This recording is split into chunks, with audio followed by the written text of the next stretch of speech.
Today we're going to talk about how to make your scanner antennas much more efficient.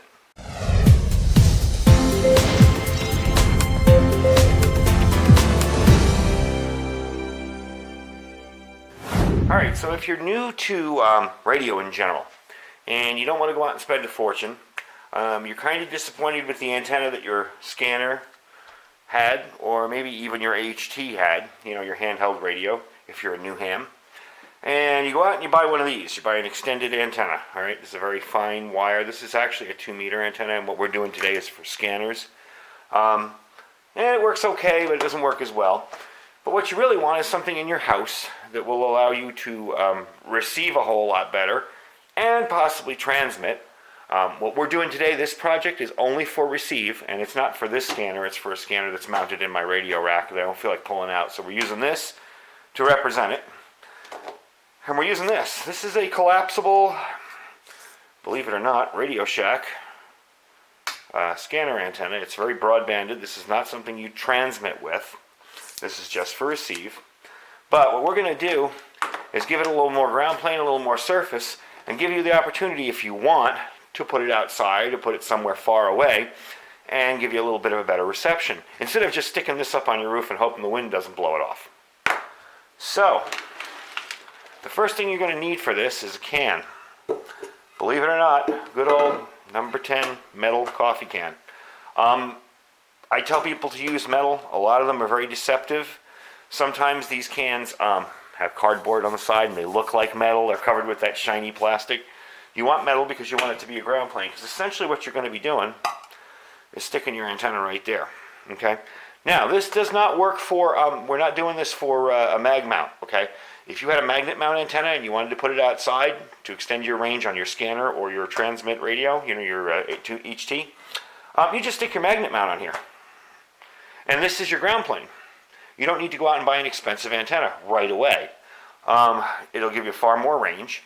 And mag mount antennas, by their nature, need a ground plane. That's why they're a magnet to the top of your car, which is a big metal surface. And this will give you somewhat of a ground plane and allow you to transmit. It'll also allow your scanner to receive better if your antenna is tuned correctly. So what I'm going to do is I'm going to back up the camera a little bit and get it up there so you can see what I'm doing on top here. And we're going to show you how I set this up for a remote, kind of a better reception antenna. Alright, now this is more something that I'm doing because I'm OCD, but you don't really have to do this. You can eyeball it, drill a hole, and be good to go. What I'm going to do is I'm going to take this, I'm going to measure it, and I'm seeing from end to end, it's about 6 inches. So I'm going to take my thing here, move it to 3 inches, and score it. Just put a little scratch in the center there, center line. Whoops, let's put it back to 3 and redo that. Okay. Just give it a little scratch there, take it sideways, get it to where it looks kind of even and perpendicular. And give it a scratch there. Hold on.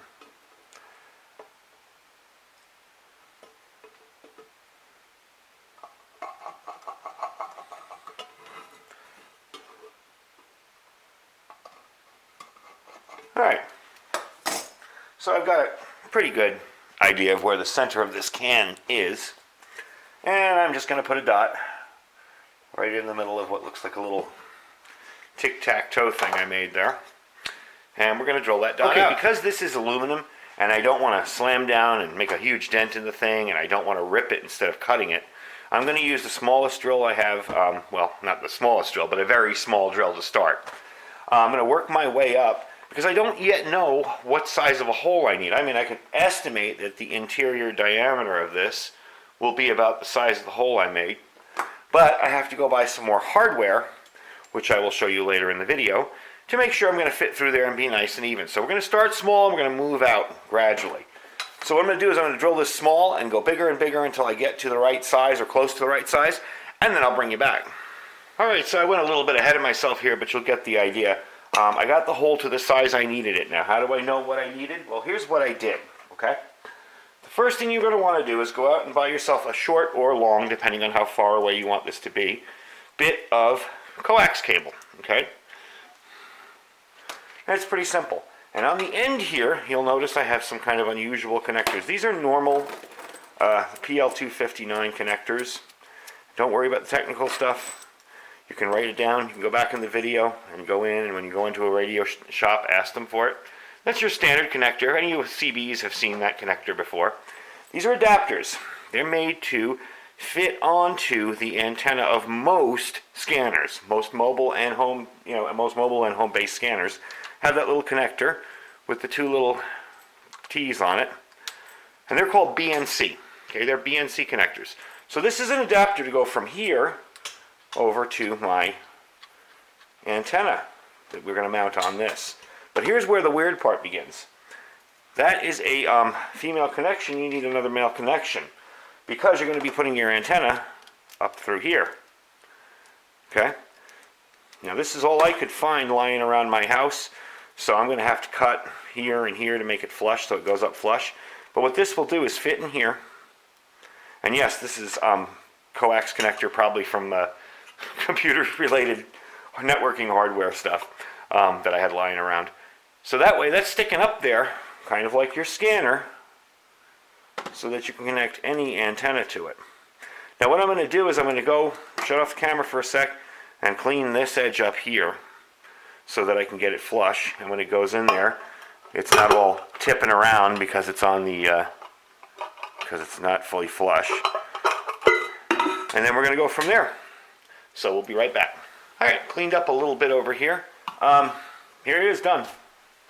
Now what I did was I took a little bit of crazy glue on the bottom and a little bit of metal tape to hold it in place. Metal tape probably won't be required once the crazy glue sets to keep it straight. So it's been sitting for a while. We're going to try the antenna on it. Okay. There you go. Now you've got yourself, I don't know how good that's showing up in the camera. Now you've got yourself a nice extended antenna that you can lift up, and it will work a whole lot better for you. I'm going to move the camera to show you. There you go. That'll work a whole lot better for you. And you can put it as far away or as near as you want. Got my wire here. And one of the things I'm going to do when I'm done with this is notch a little hole in the bottom so my wire can come through, my antenna wire, my coax. But all in all, it's a pretty simple project. So that's about it. That's an easy way to improve your reception with your scanner or your reception with your ham radio. If it's a tuned antenna and you can transmit, that's fine. If not, like this is just a wide-banded scanner antenna you don't want to transmit. And that's about it for today. So thanks for watching.